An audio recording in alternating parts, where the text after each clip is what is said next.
hoje nós temos um episódio fantástico aqui, sensacional para o nosso professor Aldo, ao lado aqui meu amigo Cássio, e ainda assim o quê? A inauguração dessa sala nova, que tanta gente falou que estava vindo aí. E aí, meu amigo, depois de férias, está mais tranquilo? Mais relax, né? Tá até fazendo um biquinho agora, na hora que começa a falar. Como é que foi aí as férias? Descansou um pouco lá, meu amigo? Deu para repor as energias para a segunda temporada de Ciência Tá On e muitos outros projetos que a gente vai botar para frente aí. Massa! Fala um pouco aqui do nosso convidado especial, ilustre, aqui que está inaugurando essa sala hoje. Todos os nossos convidados têm trazido algo especial e hoje estamos coroando nosso 30º episódio com a sala nova, num momento diferente, mostrando a expansão do Ciência Tá On. É o professor, advogado, economista e da cidade de Parelhas, a Paris do Seridó, professor Aldo Medeiros. É a primeira vez que eu sou apresentado como representante da Paris do Seridó, mas é verdade, nós usamos esse mote de identificação. E eu falo muito em Parelhas. Você que foi meu aluno, Cássio, você sabe que eu sempre coloco Parelhas no meio das histórias que eu conto. Isso é um costume nosso lá.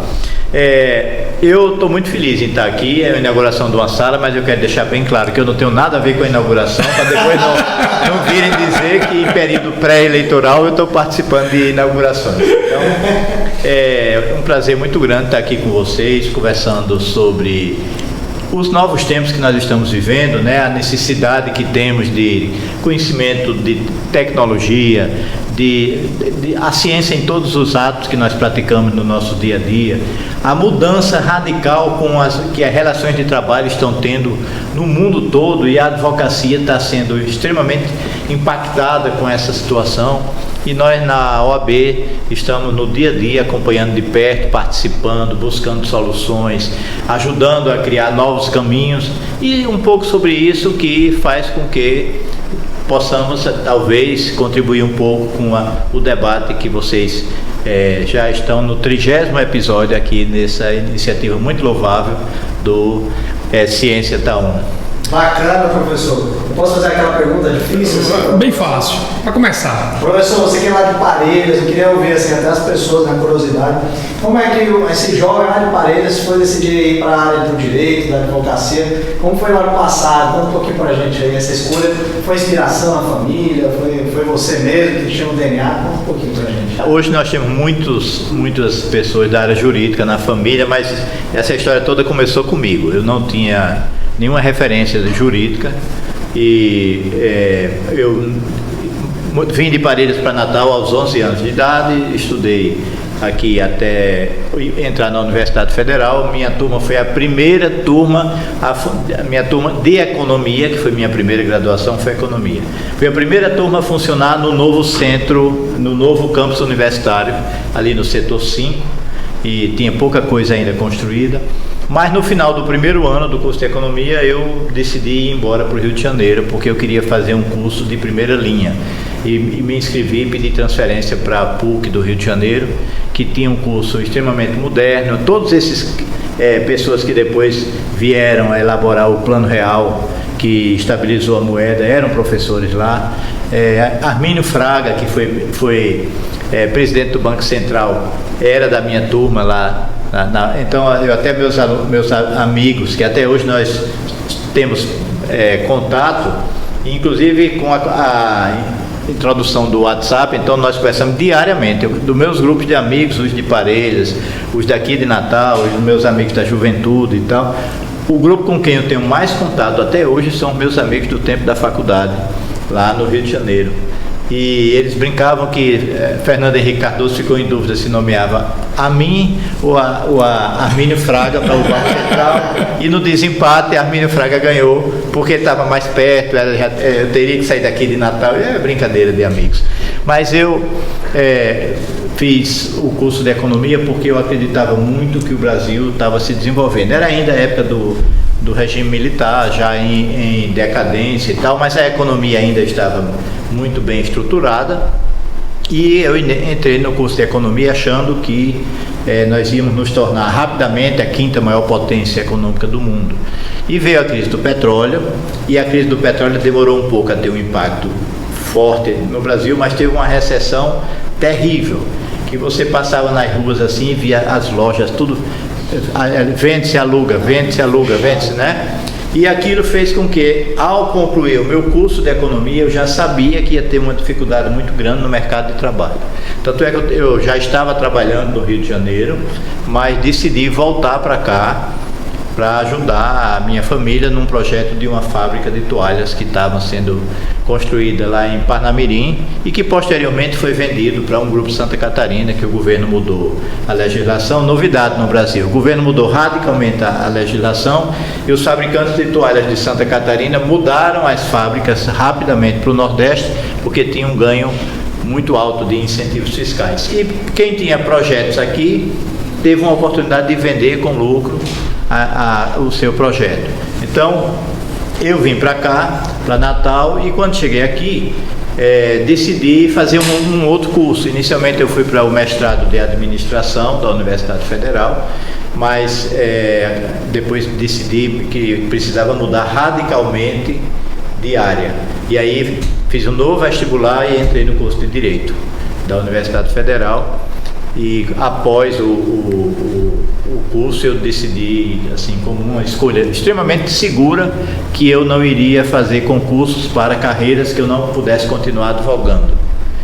Então eu comecei a advogar como advogado privado, e depois de alguns anos eu entrei no quadro de procuradores do município de Natal, no concurso, primeiro concurso que houve, e durante... Eu tenho como inscrição na OAB 36 anos. Desses 36, 14 eu fui professor universitário à noite e 24 eu fui tudo paralelo, né? Fui procurador do município de Natal até me aposentar. Então eu tenho 12 anos que fui somente advogado privado. Todos os outros anos era paralelo com pelo menos uma carreira. Por isso que eu organizei tão bem minha rotina. E na OAB eu não tenho dificuldade, porque eu não abandonei meu escritório, como tem histórias bem conhecidas aqui de advogados que se envolveram tanto na OAB que acabaram prejudicando de forma muito, muito firme a sua advocacia. Mas todas as minhas manhãs eu estou no escritório, e 1h da tarde eu vou almoçar e depois vou para a OAB e vou para casa quando Deus der bom tempo, né? Minha tarde e minha noite não são sempre na OAB. E doutor Aldo, para o pessoal entender, na advocacia lá, a gente está falando em 80 e alguma coisa, né? 85. Lá quando começou, como era o cenário, para a gente fazer um paralelo do que está sendo vivido hoje em dia, como era o cenário potiguar da advocacia naquela época? Olha, era uma situação bem restrita. Nós só tínhamos 3 cursos de Direito, né? Nós tínhamos o curso de Direito da Universidade Federal aqui, nós tínhamos o curso de Direito da UERN em Mossoró, e eu acho que só eram esses 2, eu acho que não eram nem 3 no início. Depois veio o curso de Direito da UNP, que foi já num outro momento. E normalmente, quando você se formava, o que é que você fazia? Alugava uma pequena sala, uma coisa, e começava um trabalho de, aos poucos, ir formando uma carteira de clientes. Sempre se dizia, como nós temos um código, e até hoje temos, um código de ética que limita muito a comunicação do advogado com a sociedade, com seus clientes, há muitas regras restritivas, com o pressuposto de que não é uma atividade mercantil, então também não pode ter propaganda. A publicidade tem que ser uma publicidade absolutamente institucional. E então nós sempre procuramos formar clientela digamos assim, do boca a boca, como a gente costuma dizer. E isso leva tempo. Mas tem um advogado que eu sempre conto essa história, um advogado uma vez no fórum, Dr. Chiquinho, ele faleceu agora, o ano passado. Pontos Ferro, né? Não, o Dr. Chiquinho é do Seridó, eu não sei exatamente de qual cidade, mas é do Seridó, era. E ele disse que todo advogado precisava ter 500 processos. 200 era para ele se manter vivo durante a sua vida. Outros 200, expressão dele, o cão passava a língua e desaparecia, dava um prejuízo, o cliente não pagava, perdia a causa. E 100 processos na vida inteira dele fazia a diferença se ele ia formar patrimônio ou não ia formar patrimônio. Independente digamos assim, aritmética de Dr. Chiquinho, a verdade é que o advogado começava sem condição de se manter, mas dependendo da sua habilidade, de identificar bons nichos de trabalho, em pouco tempo ele tinha uma condição de se tornar uma pessoa conhecida. Digamos assim, pela divulgação de que seus clientes, às vezes clientes de uma causa muito singela, mas conheciam outro que trazia uma causa já mais significativa. Hoje em dia as coisas são completamente diferentes, porque se os advogados que estão entrando na profissão agora decidirem se juntar e formarem um escritório, colocarem lá uma placa, advocacia trabalhista ou civil, ou de mineração, de qualquer coisa, ele dificilmente terá algum cliente, porque os clientes já não procuram advogados indo aos escritórios. Os clientes hoje procuram os advogados, e é evidentemente que ainda existe a indicação de um cliente para outro, mas a verdade é que a grande fonte de pesquisa de qualquer informação que você queira obter hoje é através da internet, através de informações virtuais. O Google hoje é o pai de todas o início das conversas, né? Então você, quando precisa de um problema, resolver um problema jurídico, principalmente aquelas pessoas que nunca tiveram problemas jurídicos, que acontece muito na área trabalhista, na área de família e na área criminal. São clientes que não são acostumados a ir ao tribunal, né? Pode até coincidir de ser uma pessoa que tenha outro, mas o processo criminal normalmente é quando acontece com uma pessoa atropelou alguém na rua. Não, ele não é acostumado, não sabe o que fazer. Tem muita dificuldade. O problema de família também é muito comum as partes nunca terem tido uma demanda judicial, diferente de quem é empresário, diferente de quem atua numa atividade que já tem uma complexidade jurídica maior, né? Então essa situação hoje em dia faz com que os advogados, e aqui eu estou me limitando a focar nos advogados, que é digamos assim, a profissão que eu desenvolvo e que no momento eu represento pela OAB do Rio Grande do Norte. Os advogados estão numa situação muito confusa, porque eles precisam se tornar conhecidos e tem uma série de normas que limitam as ações que ele precisa desenvolver para isso, né? Agora em outubro houve uma modificação, agora em abril houve uma modificação na norma. Houve um longo discurso, uma longa discussão. Cássio inclusive participou de uma audiência pública que fizemos aqui em Natal com a presença da relatora do projeto, né? Da relatora do projeto, do diretor Ari Raguiante, que era também que impulsionava essa discussão na OAB. Depois veio a pandemia e as coisas passaram, as contribuições passaram a ser virtuais, não teve mais aquelas audiências. Mas ainda tivemos uma boa audiência aqui em Natal e nós fizemos uma série de modificações. Há uma insegurança muito grande dentro da OAB sobre se as modificações foram positivas ou negativas. E para tristeza nossa, houve um erro numa redação lá e saiu um dispositivo dizendo que a ostentação como advogado ou não. Ou não foi polêmico, né? Estava proibida. Então isso gerou muitos memes, muita confusão, e as pessoas que já não gostam muito da OAB, e nós hoje temos na nação toda fortes camadas de interesses de enfraquecer a advocacia, de enfraquecer a OAB, e aí isso virou uma situação de muitas conversas e muitos memes. Mas a verdade é que foi uma tentativa de ampliar a capacidade dos advogados se comunicarem com a sociedade, com seus prováveis clientes, estabelecendo bem a diferença entre propaganda e publicidade, estabelecendo o que pode ser feito, a quem deve se dirigir as mensagens, que conteúdo deve ser feito isso, e isso hoje é essencial. E os advogados saem das faculdades, saem dos cursos de direito sem nenhuma informação sobre isso. Foi bom, doutor, professor, falar sobre essa questão da faculdade, que eu acho que é um tema importante. Como talvez os nossos nossos ouvintes e nossos telespectadores não sabem, eu dei aula durante 10 anos nas universidades privadas aqui no estado, né? Aí saí da sala de aula para empreender, para montar negócios, startups e etc. E eu era um crítico já naquela época, até 2016, 2017, de 2007 a 2017 eu fiquei em sala de aula. E eu já era um crítico bastante, Cláudio, da carreira dentro da universidade, né? Do plano de ensino de toda a universidade.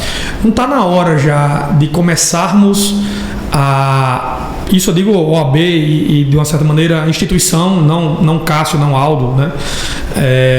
A instituição mostrar para as universidades que o braço de empreendedorismo, o braço digital, o braço tecnológico, ele tem que ter um nível de importância para que esses alunos não saiam tão leigos nessa área, ou ainda as resistências são maiores, que não permitem?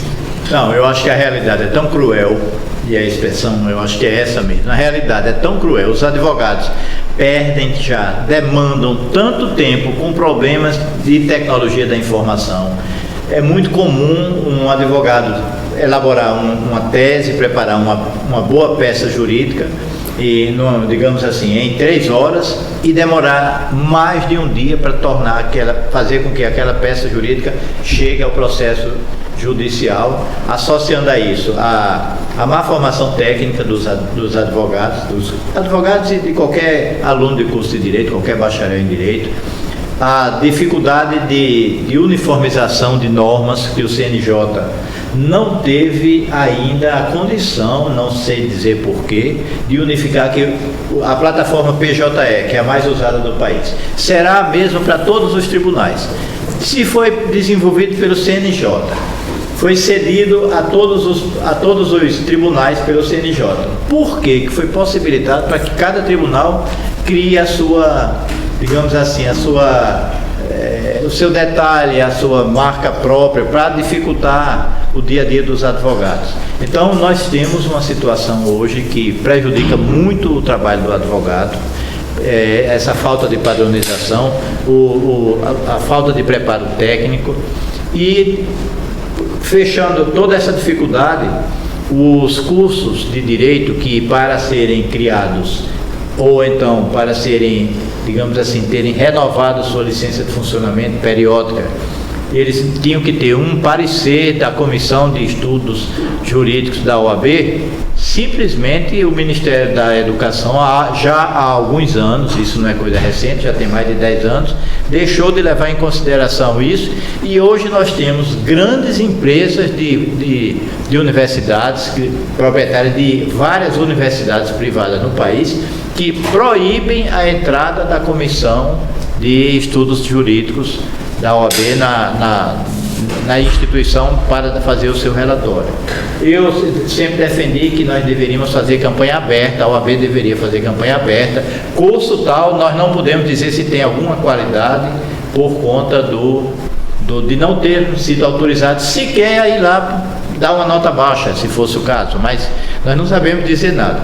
Mas isso é uma questão nacional, não é só no Rio Grande do Norte, e acabou que a grande maioria dos estados já tinha se adaptado a essa situação, porque se a OAB briga com a instituição, mesmo que ganhe a discussão, não ia adiantar de nada, porque o MEC já não está mais levando em consideração.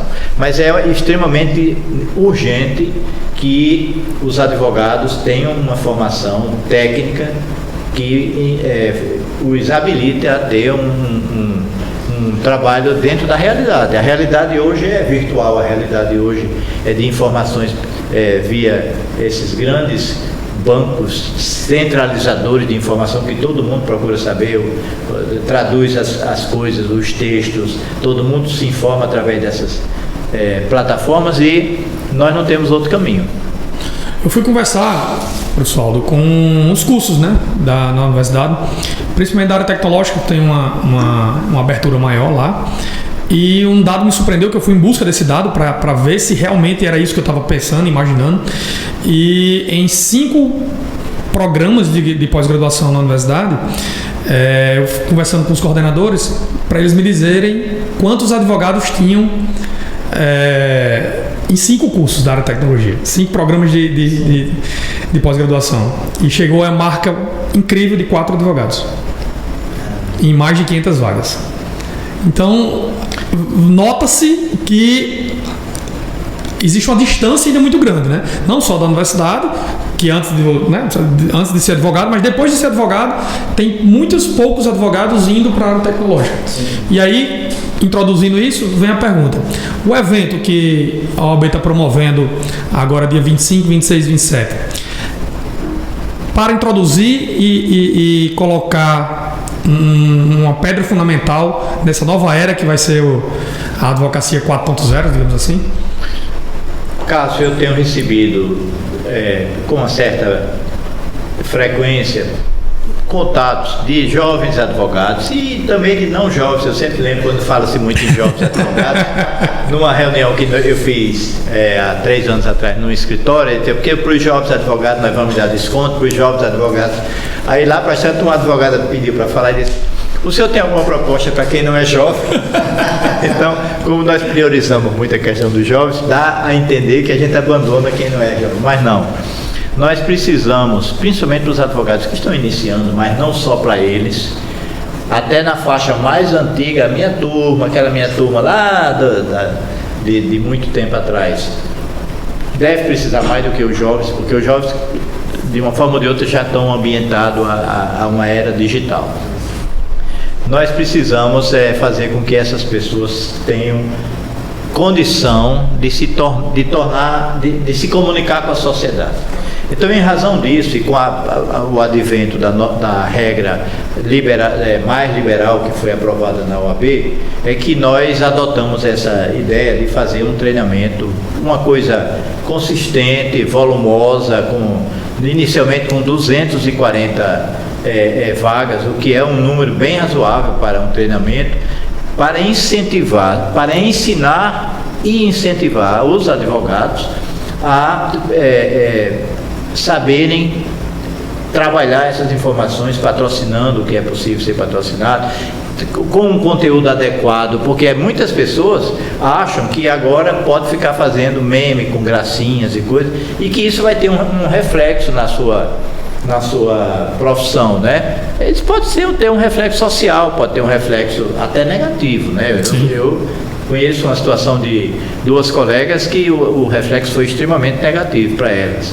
E conheço outros também que eu não faria, mas que tem um reflexo positivo, né? Temos alguns casos aqui no Rio Grande do Norte que são bem conhecidos, de pessoas que vêm usando fortemente coisas diferentes do que normalmente a gente faz. Mas nós pretendemos, com essa ação que a OAB está concretizando agora, fazer com que os advogados, as advogadas tenham informação e sejam treinados, né? O curso serão 3 dias e depois tem mais umas horas de orientação para exercer bem essa necessidade que eles têm hoje, que é a necessidade de se comunicar através dos meios virtuais, né? É uma ferramenta, né? Uma ferramenta de trabalho, né? Porque hoje sempre se trabalha precisando de conhecimento na área da tecnologia e da informação, né?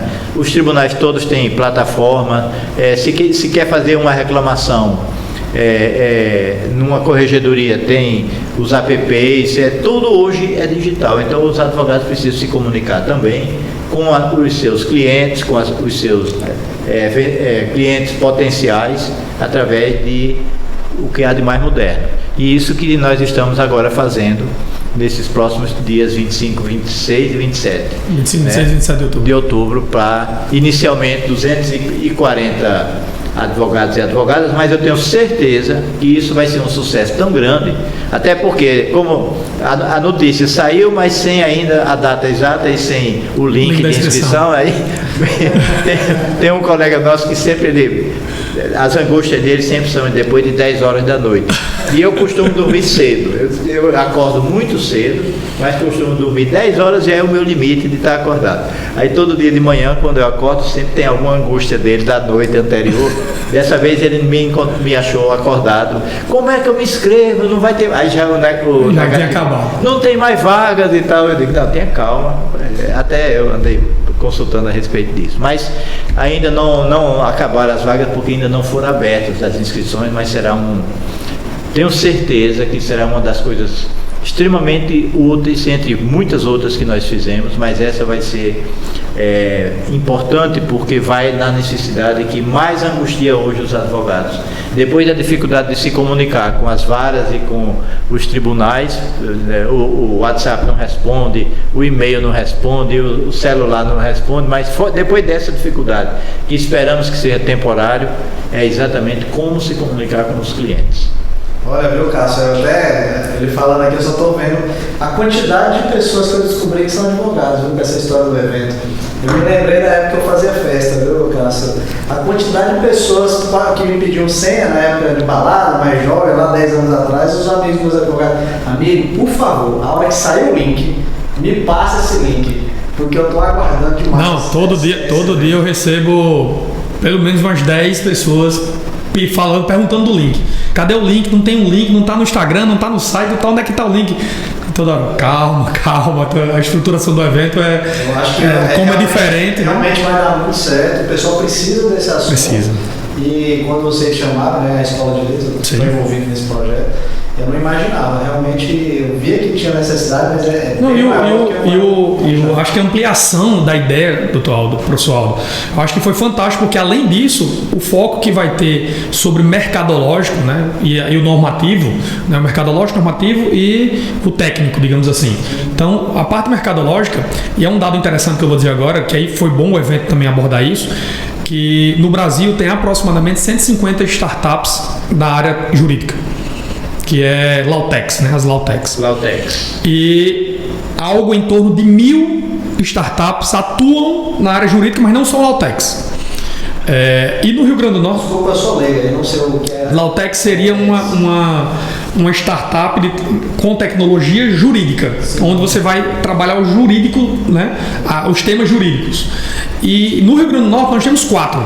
Né? Nós temos 4 Lautex. Temos o FacePonto, né? Está aí no mercado há 3 anos, é o nosso patrocinador aqui do Ciência Tá On, juntamente com a OCA, juntamente com os Fladelites. Tá ali, tá na sua cabeça, né? Tá tocando. Temos o Processo Ágil, que talvez seja uma das mais antigas. Já veio aqui o Thales. Temos o Juris Predict, que é um projeto de inteligência artificial que analisa jurisprudência, muito massa, tanto é que ele vende muito mais fora do Rio Grande do Norte do que no Rio Grande do Norte. E temos o extrato jurídico, que é uma forma de jurimetria para os advogados, né? Então, com esse dado, o que é que se conclui? Que o mercado ele é absurdamente grande, né? Nós somos 1.200.000 advogados no país. Só tem 150 startups e no Rio Grande do Norte 4. Então, eu acho que essa parte mercadológica, que é importante falar sobre ela, eu acho que o evento foi muito feliz em abordar. Tanto é que o nome do evento foi muito feliz, né? Nova Era. Então, ficou bem impactante e a repercussão está sendo, assim, impressionante. Eu tenho notado. Esperar, mas ao mesmo tempo é surpreendente. Está surpreendendo. Porque não tem um link e o pessoal está ali cobrando, que a gente só lançou, que ia ocorrer, né? E até amanhã, acho que no máximo vai acho que amanhã vai esse vídeo aqui vai estar saindo provavelmente essa semana. Até sexta-feira sai, mas o link será provavelmente na quarta-feira de tarde, né? Quarta-feira à tarde, que é o pessoal da equipe falou, né? Quarta-feira à tarde está saindo o link, então será interessante. Vai ser primeiro de muitos eventos, eu acredito, viu? Pela pesquisa foi o primeiro do Brasil, né, Cláudio? Eu acho que sim. Primeiro do Brasil. Acho que foi. Isso é muito importante, porque tem essas limitações que a nossa legislação interna da OAB produz. Elas, além de limitarem o acesso dos advogados aos clientes, geram uma distorção muito complicada. Se um de vocês for numa agência da Previdência Social, vocês vão ver uma verdadeira estrutura de captação ilícita, e aí sim é ilícita, de pessoas que vão entrando na agência para tratar de um problema de aposentadoria e tal, e são puxados literalmente por captadores que conduzem para, sabe Deus para onde, para as pessoas que nem sempre têm, não posso generalizar também, mas nem sempre têm uma boa formação técnica, tem escritórios que não são então pode se esperar tudo, né? Então, isso talvez com uma boa comunicação dos advogados com as pessoas que têm, por exemplo, problemas previdenciários, se consiga resolver essa situação, que a gente resolve com muita dificuldade, chama a polícia, abre inquérito, contrata detetive, enfim, é uma situação extremamente desgastante para todos, né? Porque a clientela é uma clientela muito simples, normalmente pessoas de boa fé, que não sabem diferenciar uma situação de outra. E aí, na hora que os advogados se comunicarem bem com a clientela, isso deve ter uma mudança bem visível. Eu tive essa curiosidade aqui, agora você está nesse processo, né, que vai entrar agora, acho que próxima semana, né, para questão de você, renovação da presidente da OAB, mas como foi assim, esse período que você teve aí à frente da OAB, dos desafios que tiveram? Eu já vi algumas manchetes, eu sou de fora, né, sou do mercado aí, sou empresário, sou muito da área da OAB, mas eu vejo o professor Aldo, às vezes nas manchetes, fala, caramba, deve ser suado esse negócio de ser presidente da OAB, viu? É muito. Tem uns amigos que não são advogados aqui me perguntam quando é que chega o insuportável período da eleição da OAB, porque as redes sociais são tomadas, né?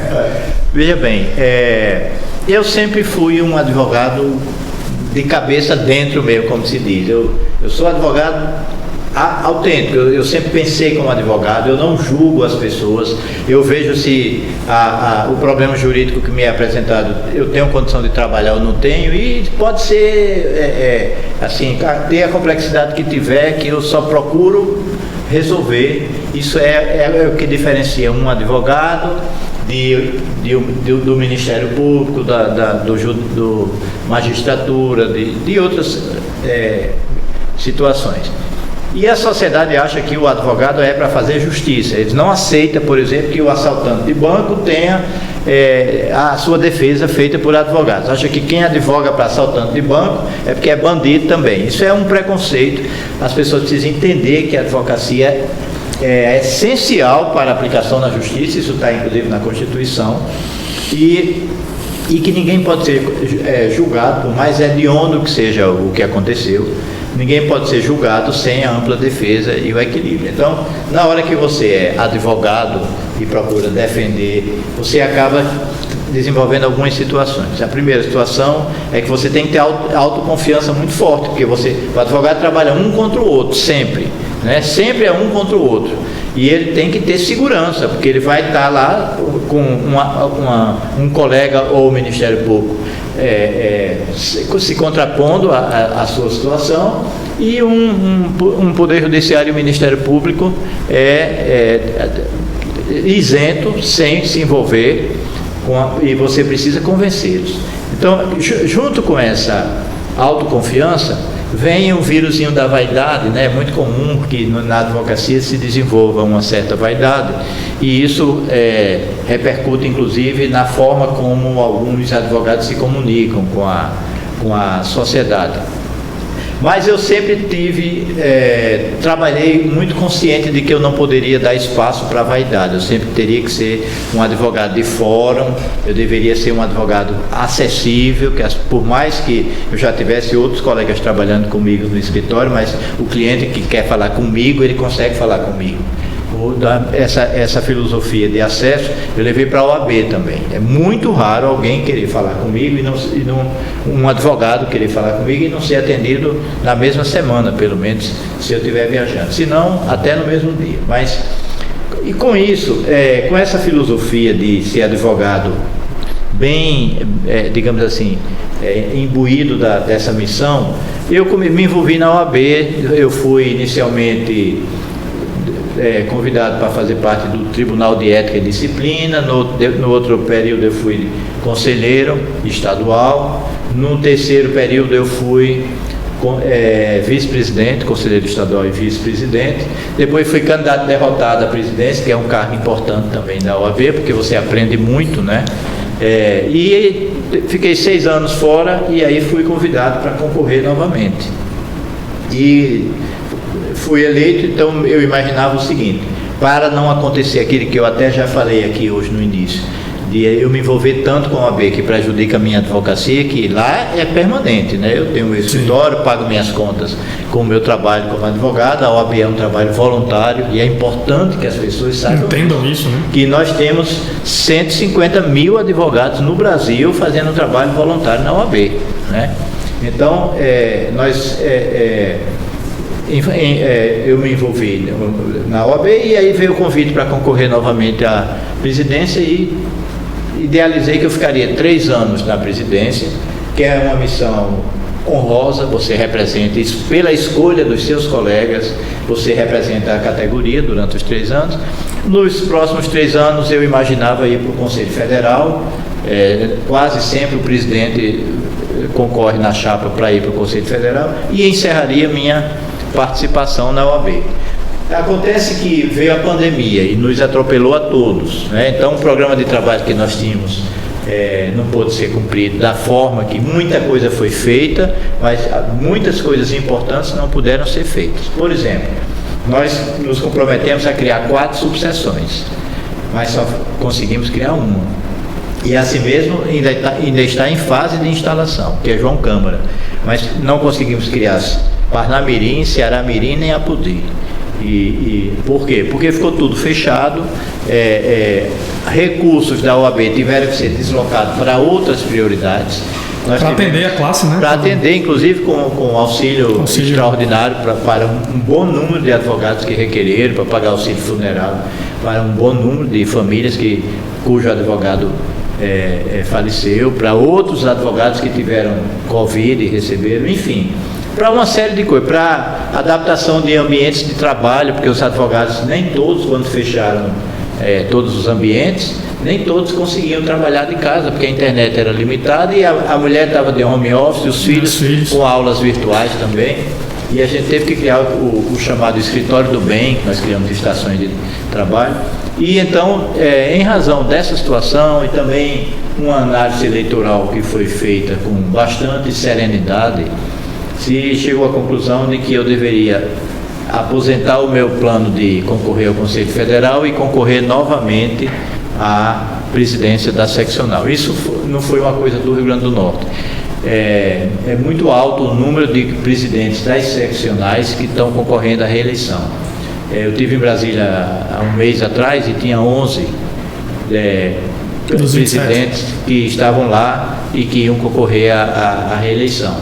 E então nós aproveitamos que a nossa avaliação era muito boa nas pesquisas que nós fizemos em março, no final de março e no final de junho, e lançamos uma proposta de concorrer à reeleição e devemos registrar a chapa nesses próximos 5 dias úteis, e estamos muito satisfeitos porque tivemos um respaldo muito grande das subseções do interior. A formação da chapa foi extremamente, harmônica. Nós não estamos tendo disputas de grupos, porque isso destrói uma gestão.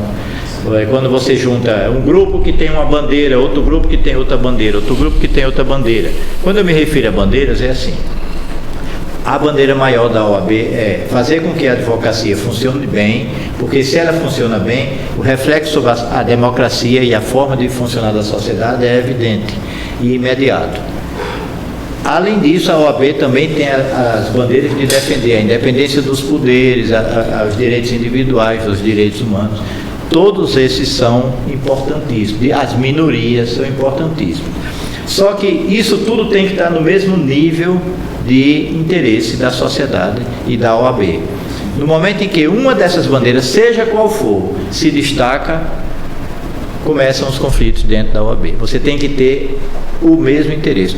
Eu costumo dizer que nós conseguimos fazer isso tão bem agora, que numa mesma sessão do Conselho, com o mesmo quórum, nós aprovamos uma proposta extremamente, progressista, para a sinalização dos banheiros da OAB, dizendo que na OAB as pessoas podem usar o banheiro de acordo com sua autodeterminação de gênero. Isso está escrito lá com uma sinalização clara. Isso é uma proposta progressista. E na mesma sessão nós aprovamos a criação de uma comissão ressocializadora para presos, que está associada a um trabalho que é feito, regra geral, por religiosos, que são evangelizadores no presídio, que é uma proposta, em princípio, conservadora. Então, nós temos esse equilíbrio, porque na OAB nós temos que representar todos os advogados. Ninguém pode advogar no Brasil sem se inscrever na OAB. Então, seja ele qual for a corrente de pensamento, ele precisa ter na OAB uma certa representação. Então nós conseguimos ter. De uma certa maneira, eu acho que a sociedade ela ganha muito, Todd, quando a instituição ela é plural. Né? Se tem um colegiado, e esse colegiado ele consegue trazer um pouquinho de cada local da sociedade, a gente consegue buscar consenso. Né? A instituição busca consenso. Na hora que você tem apenas uma discussão única, seja ela conservadora, seja ela progressista, seja ela identitária, seja ela de minorias e etc., eu acho que não representa a instituição. Né? Uma única bandeira ela não pode representar o corpo todo. Eu acho que as críticas, elas diante de todo o cenário, né? Tem uma frase de Humberto Eco, que fala que as redes sociais deu voz aos idiotas, né? Então antes você não ouvia nenhum idiota porque ele estava isolado. Aí com a rede social os idiotas apareceram. Então essas discussões vai ter crítica e vai ter os idiotas, mas a crítica ela busca o consenso, o idiota busca a briga, é diferente. Então eu acho que é importante, isso foi muito bom ter dito do Todd, porque às vezes nós achamos que as correntes estão mudando e aí teria que a OAB ser mais isso, a OAB ser mais aquilo. Eu acho que a parte plural ela representa bem a sociedade. Você usou a expressão mais adequada para definir a OAB. A OAB é uma entidade plural. Então é muito raro você chegar e dizer qual é a opinião da OAB sobre, um exemplo, porte de arma. É muito difícil você encontrar alguém que diga a OAB é a favor ou a OAB é contra, porque dentro da OAB tem todas as correntes de pensamentos a respeito dos assuntos. Em algumas situações, e somente nas situações mais importantes da sociedade, nós devemos debater internamente e firmar uma posição. E a OAB nunca se furtou a isso. Ela sempre firmou posições importantes em defesa da independência dos poderes, em defesa da liberdade de imprensa. A OAB sempre teve nessa luta. Agora, a OAB não pode se tornar, me desculpem a expressão, mas na pitaqueira oficial do país. Tudo que acontece, qual é a posição? Cadê a OAB? Por que a OAB não foi contra? Aumenta a gasolina, baixa a passagem, faltou água no bairro, a ambulância da prefeitura não está mais funcionando. Não é papel da OAB isso, entendeu? E se ela quisesse assumir tudo isso, ela não ia conseguir, porque ela não é a palmatória do mundo. Ia virar partido político. Ia virar partido. Pois é, já tem os partidos políticos, tem o Ministério Público, tem as diferentes organizações sociais, para cada um cuidar das suas coisas. Agora, para cuidar da advocacia, só tem a OAB. Por isso é que eu defendo sempre, a OAB tem, em primeiro lugar, empunhar a bandeira da advocacia, tem que estar ao lado do advogado, fazendo com que ele tenha melhor formação técnica, fazendo com que as prerrogativas sejam absolutamente respeitadas. Não pode deixar pelo meio do caminho a defesa de prerrogativas. Se precisar representar uma corregedoria, vamos representar. Se precisar entrar com ação de abuso de poder, nós entramos aqui no Rio Grande do Norte com 6 ações de abuso de poder nesse último ano. Nunca tinha acontecido isso, da OAB do Rio Grande do Norte entrar com ação contra autoridades do Judiciário, do Ministério Público e de autoridade policial, e nós fizemos, porque nós não podemos, os ataques contra a advocacia estão cada vez maiores, então nós não podemos ficar pela metade do caminho. Já que nós somos independentes, não temos ligação, vínculo com nenhum poder, com nenhum tribunal, nenhum governo, nós não temos nada, absolutamente nada, e isso é uma das coisas que eu me orgulho, é de que nessa gestão a nossa equipe é absolutamente independente em relação a todas as coisas que nós já vimos no passado, e num passado não muito distante, né? Nós vimos isso aqui. Nós, já que somos independentes, não podemos deixar a defesa de prerrogativas no meio do caminho. E é isso nós acho que fizemos uma revolução. A criação da Central de Defesa de Prerrogativas, com procuradores treinados, contratados para ficar 24 horas de plantão. Houve a profissionalização, né? profissionalizamos e o resultado é excelente. Inclusive o número de chamados caiu de forma vertiginosa à medida que nós fomos apresentando o resultado da atuação dos procuradores. Tá tranquilo? Não, eu estava aqui pensando aqui com o professor Aldo falando, e eu já fui lá na OAB, conversando lá também, tomando um cafezinho da OAB, muito bom, inclusive pode convidar a gente. Mas, professor, você com essa calmaria, ela não consegue tirar você do nervo, assim, pensando mais do lado pessoal. Tirar da zona do conforto. Porque você é tão calma, né? Tranquilo, anda devagar e tal, conversa com as pessoas, vem com você, veja que você acaba sendo uma coisa, acredito que maestria, essa articular com as pessoas e tudo, porque você é bem calmo mesmo, bem pacífico, vamos dizer aí. A pessoa tira você do sério, não é isso? Se me surpreender, sim. Se me surpreender. Se eu não estiver esperando, eu me tiro do sério. Mas se eu souber que a pessoa vem para me tirar do sério, ele não conseguirá. Eu procurei me preparar para isso. Não é fácil, né? Mas assim, eu desenvolvi muito essa minha capacidade de debate, capacidade de ouvir. E isso tem sido muito útil na OAB, né? Nós precisamos, há muito conflito. E normalmente os advogados estão envolvidos nos conflitos. E normalmente os advogados também não são muito, digamos assim, pacientes. Nós vivemos hoje num mundo onde a velocidade da resposta é muito imediata. Então, assim, eu costumo dizer que o momento mais tenso do dia é quando eu acordo 5h30 da manhã e vou para a academia, isso já há muitos anos. Quando eu acordo e vou olhar para o meu celular para abrir a tela do WhatsApp, porque normalmente tem um problema, né? Eu costumo dizer, Zap, né? Problema Zap. Então, isso é uma coisa que realmente faz com que é o lado, digamos assim, mais pesado do exercício de uma direção na OAB. Mas, em compensação, você tem a capacidade de contribuir para resolver. Você tem a oportunidade de fazer uma coisa que é bom para a sociedade, é bom para a advocacia, e isso acaba lhe dando uma certa satisfação.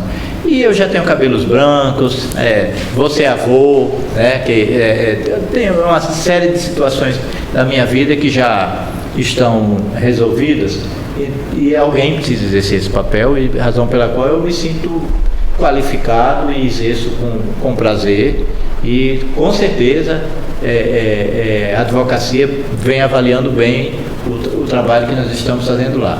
Essa é a minha ideia de ser calmo, foi tido também como crítica nesse período de 3 anos.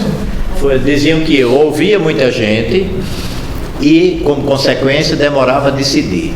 Eu já estava quase convencido disso quando chegou agora o período eleitoral e começaram a surgir outros defeitos ou outras má qualidades, que eu não concordo com elas não, mas de qualquer maneira eu estou procurando ver se eu não devo vir um pouco menos pessoas e ser mais rápido no gatilho. Quem sabe se eu fizer esse curso agora que eu não aprenda técnicas, né? Não é, Cássio? Você falou que tem técnicas aí que possam me impulsionar um pouco mais. Agora, com certeza, eu tenho uma capacidade de estabelecer prioridades também. As coisas mais importantes eu decido com mais... Tem métodos, doutor, na área tecnológica, na área de startup. Hoje em dia, o mundo está muito voltado a virtualizar tudo, né? Eu até publiquei um dado esses dias, foi, Alberto, do que o brasileiro adotou o meio digital completamente na sua vida. E aí esse dado é surpreendente porque envolve questão econômica, então mostra que 65% da população brasileira fez pelo menos uma compra virtualmente. Então isso mostra que é um caminho sem volta, né? Não existe esse dado na área jurídica, até porque, não sei, as empresas que trabalham com essas pesquisas, é difícil você pesquisar com advogado, é complicado. Mas o lado positivo dessa virtualização é que vai chegar na advocacia e vai chegar forte. E aí, a gente não pode falar em propostas, porque não está em período de candidatura, mas o que seriam as ideias, Cláudio, que o senhor pensa assim, para o futuro da advocacia, não para uma gestão, mas qual é o movimento que tem que ser feito pelos advogados, porque eu vejo também que a questão geracional, ela dá um bloqueio, né? Quem está na sua zona de conforto de muito tempo, não quer mudar muito, e quem está querendo correr atrás agora sofre esse choque, né? Esse choque geracional. Mas eu acho que isso já venceu, né? Já está vencido. Vai mudar. Os resistentes estão sendo e serão atropelados, com certeza. Eu acho que a gente tem que contar com o nosso próprio esforço. Nós não podemos depender do CNJ, nós não podemos depender da boa vontade de terceiros. Então nós precisamos preparar melhor os advogados para essa situação. É preciso que a gente tenha a exemplo do que acontece com a magistratura, que o camarada estuda não sei quantos anos, faz concurso, vai ser juiz, aprovado no juiz, é nomeado.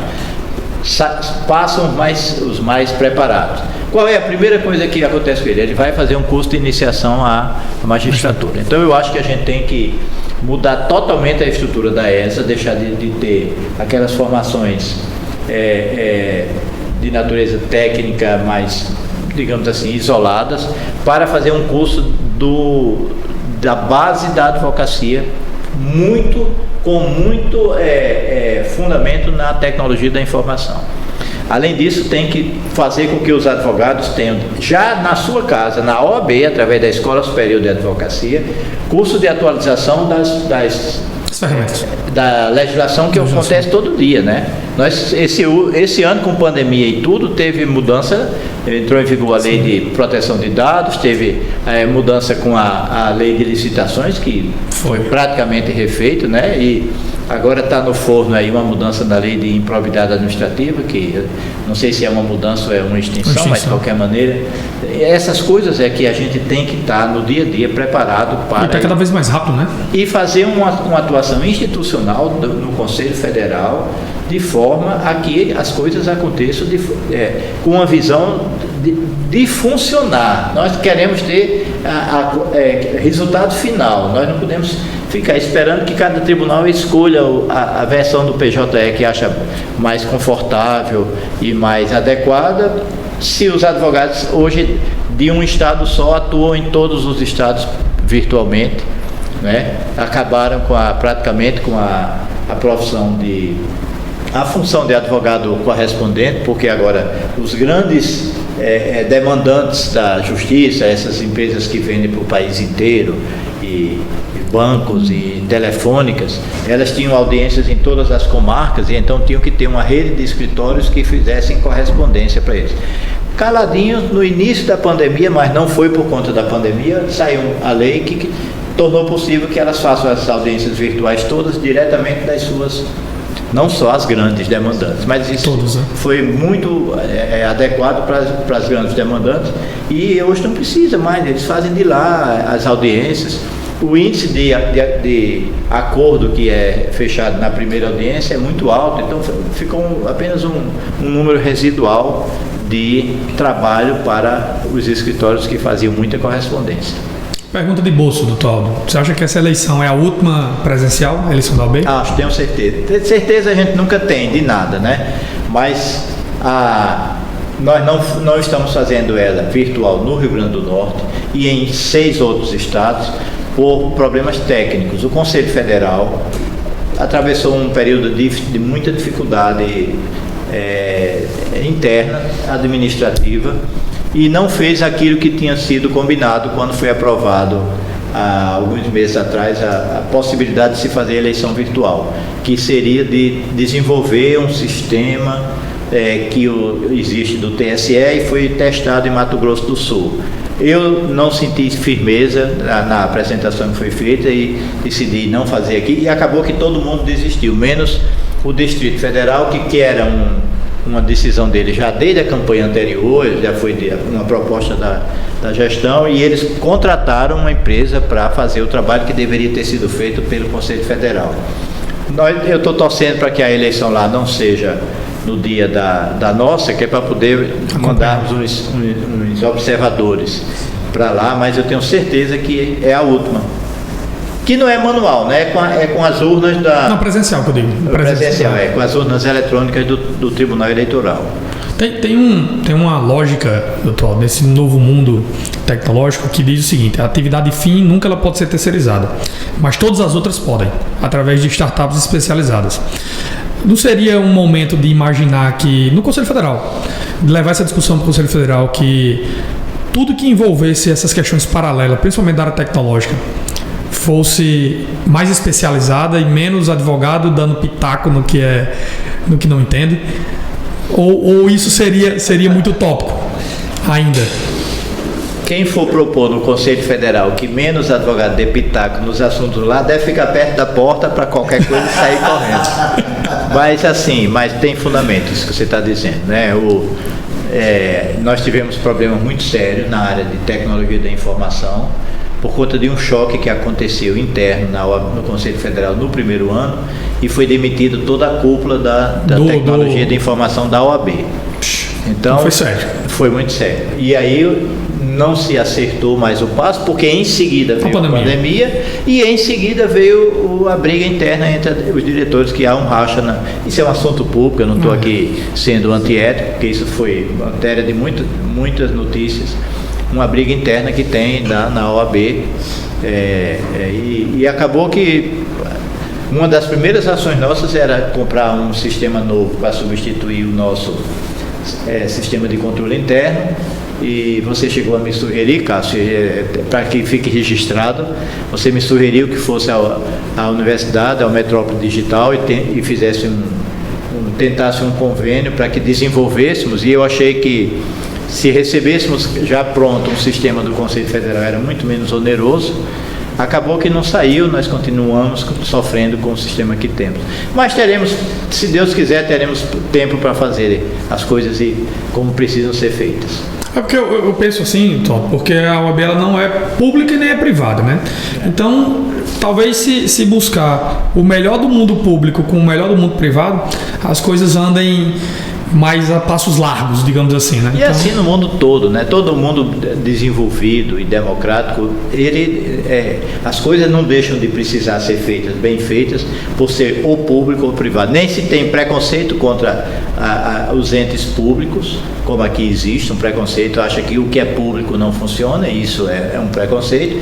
Nem tampouco se entende que o que é privado é 100% eficiente, porque também tem muita coisa privada burocratizada, ineficiente, tem muita experiência. Então, se unir o que funciona bem aqui e aqui, as coisas darão muito mais certo. Eu contei essa história quando fui entrevistado por Alberto, há uns meses lá atrás. 4 meses atrás.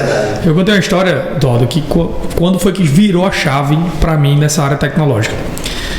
Obviamente que Alberto é um excelente anfitrião e recebe muita gente, não vai lembrar. Mas foi uma visita que eu fiz em 2014 em País de Gales, e lá eu conheci um escritório de advocacia, lembra? Um escritório de advocacia que tinha 200 anos. E era a mesma família que estava nesse escritório de advocacia por 3 ou 4 gerações, alguma coisa assim. Mas eu fiquei impressionado com o nível de tecnologia que eles estavam adotando dentro do escritório para fazer tudo acontecer, né?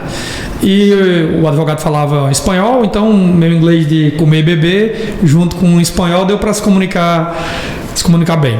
E aí, ao voltar para o Brasil, né, estava de férias, quando eu voltei, virou a chave que eu tinha que ir para a área tecnológica, de qualquer jeito. E de lá para cá, né, tem uma série de histórias a contar. Mas eu vejo que essa história da virar a chave, tem algo assim que, desses 3 anos, você como chefe, digamos, a pessoa mais exposta como advogado, né? Talvez o presidente seja o mais exposto. Tem alguma coisa que a OAB pode fazer para essa chave ser virada para os advogados? Virada em escala, né? Exato. Porque somos, acho, 14 mil, né? No Rio Grande do Norte. Já 19 mil inscrição? 19.300 inscrições e 15.600 ativos. Muita gente. Muita gente. E o que eu entendo, Cássio, é que o que a OAB pode fazer é preparar melhor, dar a oportunidade dos advogados se prepararem melhor para essa realidade, né? Qualificar, criar mais colocar mais Wi-Fi nos ambientes de trabalho, nos tribunais e nos presídios, criar mais unidades como coworking. Nós acabamos de inaugurar um lá na Caixa de Assistência. Que ficou muito bacana. Muito bom. Bacana. Tem inclusive salas com tratamento acústico para se fazer Audiências. Né? Então eu acho que a OAB ela pode acompanhar e ajudar, mas ela não tem a chave mestra para ser virada por ela, não, porque nós estamos ainda nos redescobrindo, né? A advocacia está procurando a forma de funcionar. Acho que já está bem, se desenhando bem. Hoje mesmo, ontem, eu tenho uma filha que estuda fora daqui e chegou um pouco doente, e aí precisávamos uma consulta com um profissional médico. E quando entramos em contato, disse, não, mas é virtual. Aí eu fiquei pensando, se o profissional médico, que normalmente faz um exame e tal, está fazendo consultas virtuais, por que nós ainda, advogados, ainda temos uma certa resistência de exigir prática de atos presenciais e tal? Então, eu acho que a OAB tem essa contribuição de dar. E é um debate necessário, né? É extremamente necessário. Dar uma contribuição na formação, na complementação da formação, lógico que a OAB não é faculdade, complementação da formação e de modernizar a sua própria estrutura e a estrutura de trabalho dos advogados nos ambientes como presídios e fóruns e repartições públicas. É bem isso, né? E, doutor Aldo, vamos falar um pouco, tirar a formalidade e vamos falar do dia a dia, né? O que Aldo faz além de estar lá na OAB que lhe estressa na primeira hora do dia? Chegando quase assim, mais de uma hora, viu? O papo tá bom. O papo tá excelente. Pode dar uma descontraída. Mas pode... E aí, Aldo, nas horas vagas, Olha, eu era um menino que hoje se chama de nerd, aquele pessoa que gostava muito de ler, eu não gostava de praticar esporte. A minha vida de esportista não tenho até hoje, mas assim, de atividade física foi depois dos 40 anos, né? Um pouco antes dos 40. Eu sempre fui aquela pessoa que fugia. Eu não gostava de praticar esportes e gostava muito de ler, era muito retraído assim.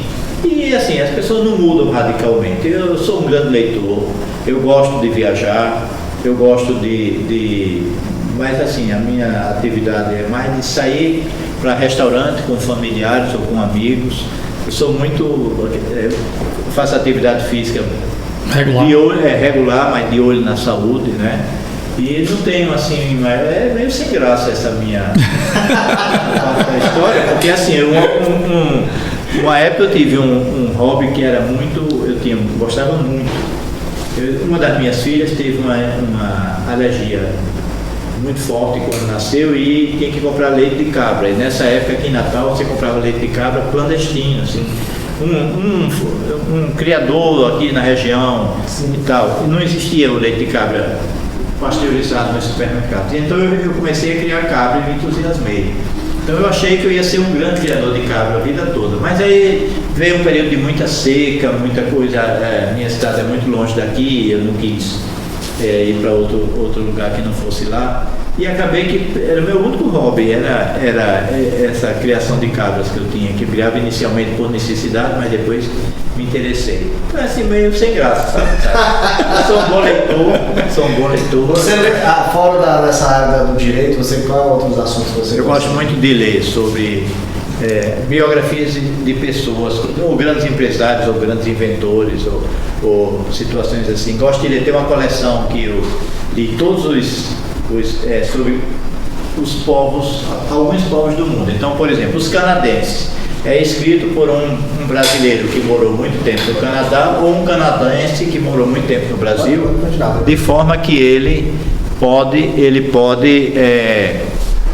na hora que falou para descontrair, eu fui para longe também.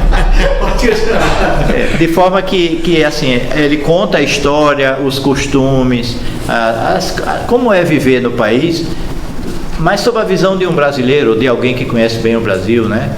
Os argentinos, por exemplo, foi aquele Ariel Palacios, que é da Globo News e tal. Eu gosto muito desse tipo de leitura, de conhecer novos povos, Tem um livro para ler recomendado, então.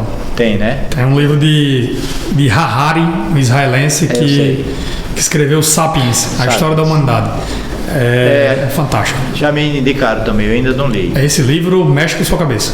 Né? Porque ele fala de uma teoria que não é adotada pelos cientistas, até porque causaria um impacto muito forte no mundo, que é a teoria da miscigenação das espécies.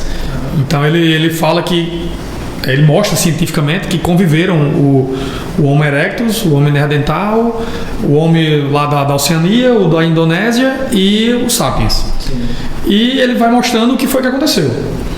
E em alguns estudos lá dos países nórdicos mostra que existe 4% do nosso DNA ligado a eles, né? Ao neandertal. Então houve a miscigenação. E aí ele traz um pouco de polêmica para, se isso vingasse, a gente chegaria ao cúmulo de dizer o seguinte, que tal sociedade é mais evoluída do que a outra devido à raça. Então, sei lá, os orientais, ou os europeus, ou os americanos. Então, isso não é aceito no mundo científico, mas ele traz essa polêmica porque, de uma certa maneira, faz sentido. Então, ela buga a mente nessa análise. É bem interessante. No início da pandemia, eu estava lendo um livro mais ou menos nessa linha, que eu não estou lembrando aqui o nome, mas é mais ou menos assim.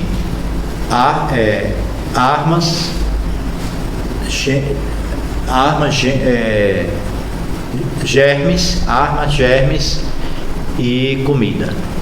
Então, são estudos que justificam como é que, por exemplo, os japoneses são tão diferentes dos polinésios, que estão há pouco tempo dele, e como é que os polinésios têm tanta coisa em comum com os ameríndios. Então é bem interessante. Agora não foi um momento bom para eu ler, porque quando chegava na área dos germes, mostrando que civilizações inteiras foram dizimadas em função de pandemias e de coisas assim, aí não era o momento certo para eu ler esse livro. Eu preciso fazer uma releitura num outro momento, com menos pressão. Depois a gente coloca nas descrições aqui o livro que você falou. Sim. E do professor também. Eu queria deixar aqui um registro que eu era um cara que só lia da área de empreendedorismo, marketing, e aí um tio, que eu chamo de tio, mas é o tio da minha esposa. E ele é um cara que faz muitas biografias. Ele fez o do Guga, do tenista. Um brasileiro, alguma coisa assim. E também o Maurício de Souza. E aí eu recebi os livros dele, autografado, e comecei a ler a biografia também. Então, graças a Luiz Condomínio, vou deixar registrado, que eu mando o vídeo lá para ele, que é lá de São Paulo. Obrigado por ter ajudado a sair um pouco da minha bolha, que eu ficava sempre na bolha do marketing digital, empreendedorismo e outros assuntos. Um ponto, Todd, que eu vejo, voltando um pouquinho da advocacia, é isso que Alberto falou, eu acho que é fundamental. A bolha que a gente vive na advocacia, a bolha que vive no marketing, essa bolha aqui, né? Você não consegue pensar diferente. Então eu acho que talvez a introdução de outras áreas que não do direito para os advogados talvez fosse uma forma de dar não virar a chave, mas um gatilho, né? Porque você escutar um engenheiro, você abre o debate, né? Você não fica conversando com os mesmos, né? Porque pensa numa coisa chata, é você só ter amigo advogado, porque você vai para um local de OAB, a conversa é sobre processo. Você vai para um bar, é sobre processo. Você está num casamento, a conversa é sobre processo. Então tudo é sobre processo, sobre o mundo do direito. Não tem uma conversa de nada além disso, né? Então, tem isso mesmo. Eu fui a uma casa eu não vou citar o nome porque eu não tenho certeza, em Muriú, e lá tem na parede é de um casal que é da área jurídica, um advogado e uma juíza. E aí tem na parede que é proibido falar sobre processo. Neste ambiente é proibido falar sobre processo. Ele não pode falar ali, né? É o local, né? É o local para o cara descansar, né? Mas é impressionante. Aqui as conversas, aqui é todo mundo, né? Aqui é engenheiro, advogado, é dentista, é juiz. Então é um espaço bem democrático para falar sobre ciência, sobre tecnologia, né? Sobre startups, sobre N coisas. E o que a gente tem notado é essa inquietude, né? Todos os profissionais que vêm aqui, Doutor, falam que são inquietos nas suas áreas. Então acabam que ouvindo muita gente de fora vai mudando o conceito do que ele faz no dia a dia. Então, talvez colocar mais engenheiro, mais marketing para os advogados ouvirem e parar um pouco de ouvir só advogado, talvez seja interessante. Oxigenar, né, a área, todas as áreas a gente tem que se oxigenar em outros assuntos. É verdade. Mas, gente, a gente tá chegando já pro final aqui, né, cara? Tá ótimo, mais de 1 hora, deu um papo bacana desse, informativo, foi bem interessante, deu para conhecer Aldo aí na sua essência, do que ele pensa. Obviamente que não é só isso, o conteúdo que o professor Aldo tem é maravilhoso, mas ficamos muito felizes, doutor, com sua presença. Deixar registrado que não há nada vinculado com campanha, com nada. Isso é um projeto de ciência. Nós temos aqui N profissionais, né, de cientistas que estão dentro da universidade, para agentes de fomento como do Sebrae, Fierne, e agentes públicos, né, a gente até está filtrando porque tem uma demanda reprimida sobre agentes públicos, né, deputados, vereadores querem vir aqui falar dos projetos que querem implementar né, e etc. E a gente tem... É democrático. É democrático, eu convidei um e outro, aí daqui a pouco comecei a ter um bocado de hater, eu falei, calma, então vou intercalar cada 20 episódios um político. Porque realmente, e o que estamos fazendo, doutor Aldo, é isso, é tentar democratizar esse assunto.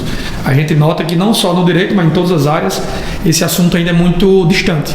Né? Falar em ciência, falar em tecnologia, falar em algo que é um caminho sem volta, que ou você se adapta, a frase de Costa Barros resume muito bem, né?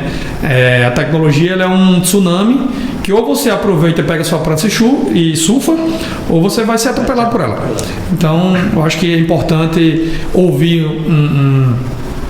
um líder, de uma certa maneira, de uma instituição tão importante que é a OAB, para poder ver que os caminhos da OAB estão trilhados com os caminhos que o mundo está vivendo, né? Então, isso é importante. Muito obrigado pela presença. Eu que agradeço, foi muito bom. Peço desculpa se falei demais, porque eu costumo falar muito e de noite eu fico com a dor no peito aqui, porque eu passo o dia falando. Mas estou muito gratificado em estar aqui. É um projeto muito bacana esse, é o 30º episódio, né? E estou à disposição sempre para qualquer participação que seja importante para a advocacia, importante para a sociedade, importante para o projeto de vocês, eu estou à disposição. Show de bola, obrigadão, viu, Aldo? Professor Aldo. É isso aí, gente, olha, tem muitos episódios bacanas aí no nosso YouTube, no nosso Instagram, agora aqui já inaugurado com essa sala, que vai ser uma sala para a gente trazer debates, né? Debates. Né? A gente vai trazer aí agora, pode vir 6 pessoas, né? A gente tá numa sala pequenininha, só podia 3 pessoas. Agora o negócio ficou bacana. Agora ficou bacana, a gente pode utilizar aí mais, né, convidados. A gente aproveitar, Alberto, só um parênteses. Todo, faça o convite para o evento, para o pessoal, né? Aproveitar esse momento. Sim, é verdade, né? O evento da OAB. Muito bem, nós estamos lançando agora um programa com 240 inscrições para um treinamento. É a escola de leads que vai fazer esse treinamento para advogados que precisam, digamos assim, se comunicar melhor pelas redes sociais, usar a tecnologia. A professora Mariana Siqueira vai estar, né? Vai ter a professora Mariana Siqueira, Cássio Leandro, que é empreendedor nessa área de tecnologia, e convido a todos os advogados. Provavelmente teremos mais de 240 procuras, mas é que o novo auditório da OAB, aí vou fazer um pouco o novo auditório da OAB tem 240 lugares, nós não podemos fazer noutra situação, mas com certeza vai ter muito êxito e nós renovaremos em outra oportunidade mais digamos assim, uma rodada desse tipo de atividade. Bacana. Vai ser show, viu? Eu já estou ansioso de estar lá naquele palco lá, passando muito conhecimento para os advogados. Vai ser bacana. O foco é transformar, né? Era mesmo. Eu acho que vai ser um divisor de águas nesse posicionamento do advogado perante as redes sociais. Eu acho que a profissionalização desse meio, essa ferramenta, eu acho que vai ser um divisor de águas para a advocacia potiguar. Nossa, eu estou ansioso. Fica aqui até meu registro de agradecimento aí por ter sido convidado para esse evento, grande uso, né? Isso aí, gente, continuando aí, poxa, dá like aí, depois de uma hora de bate-papo bacana aqui com o professor Alto, com o Cássio aqui, não vai dar dislike. Se for dislike é por causa de Cássio, tô brincando, Cássio. Às vezes.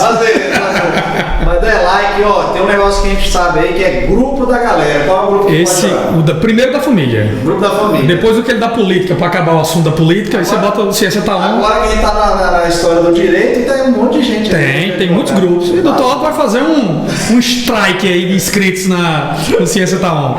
É isso aí, joga aí, convida o pessoal, porque a gente faz aqui de muito coração, transbordar muito conhecimento para vocês. Então não tem nada, não cobra nada, entendeu? É melhor do que Netflix. Conto com o apoio de vocês, pessoal. Um abraço, até a próxima.